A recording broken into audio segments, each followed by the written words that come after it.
Imagine going to a psychiatric hospital because you need help. But instead of being treated and sent home when you're ready, you find out that leaving may not be as easy as you thought. And according to a major investigation, some patients at private psychiatric facilities were allegedly kept longer than medically necessary because their insurance could be billed for more days. This is the disturbing story of how the business of mental health care can become a serious problem when profit comes before patients. One of the companies at the center of this story is Acadia Healthcare, one of the largest networks of psychiatric hospitals in the United States. Acadia operates facilities across the country, treating people dealing with mental health and behavioral health problems. For many families, these hospitals are supposed to be places where people can get professional help during some of the hardest moments of their lives. But in 2024, a New York Times investigation reported disturbing allegations from former patients and employees. They described situations where patients were admitted to psychiatric facilities and then allegedly held against their will, even when they didn't need to remain hospitalized. And there was a financial reason behind it. The longer a patient stays, the more days the hospital can potentially bill to insurance. Some former employees told investigators that patients were sometimes kept until their insurance coverage ran out. That meant a person who believed they were going into a hospital for treatment could potentially find themselves trapped inside while the hospital continued receiving money for their care. And this wasn't just about staying an extra night. Some former employees described pressure to find reasons why patients were supposedly not ready to leave. According to the investigation, staff members said patients could be described as difficult or uncooperative, even over relatively minor things. In some cases, former employees alleged that medical records were written in ways that helped justify keeping patients longer. The reason this is so disturbing is that psychiatric patients don't always have the same freedom as someone staying in a normal hospital. If doctors believe someone is an immediate danger to themselves or other people, laws in many states allow psychiatric facilities to hold that person involuntarily for a limited period of time.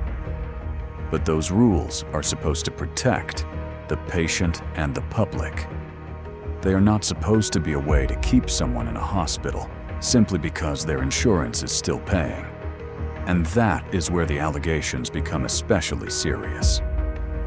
At one Acadia facility in Florida, former employees said the hospital used legal processes to extend involuntary stays.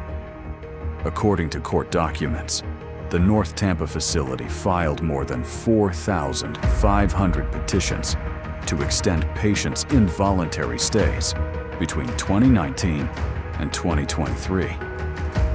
Those numbers raised serious questions about how the system was being used. Imagine being inside a locked psychiatric unit. You want to go home. Your family wants you home. But someone tells you that you are not ready to leave. You may not know exactly when you'll be released. And while you are there, your insurance continues paying for your treatment. That creates a serious conflict of interest. The patient wants to leave. The hospital gets paid for keeping the patient. And the insurance company is the one paying the bill. Former patients described the experience as feeling like they had been trapped. Some said they were admitted voluntarily, but later found that leaving was much more difficult than they expected. Others said they were held against their will, even though they didn't believe they were a danger to themselves or anyone else.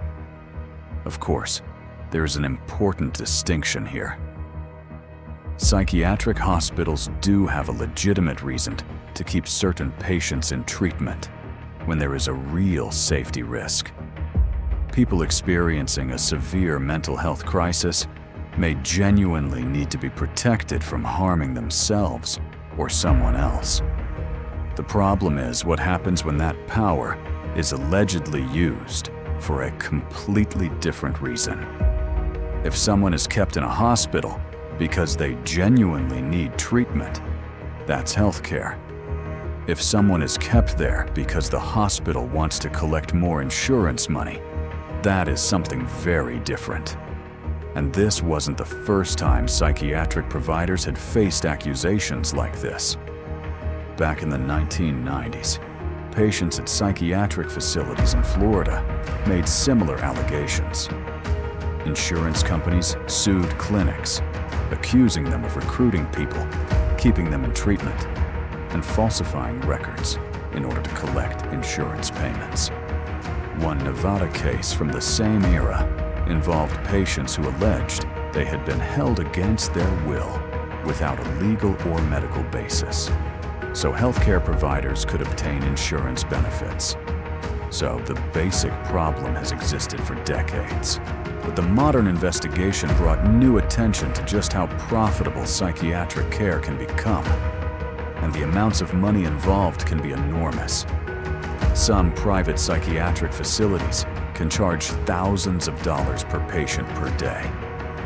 And for someone already struggling with their mental health, being told that they cannot leave can feel less like treatment and more like a trap.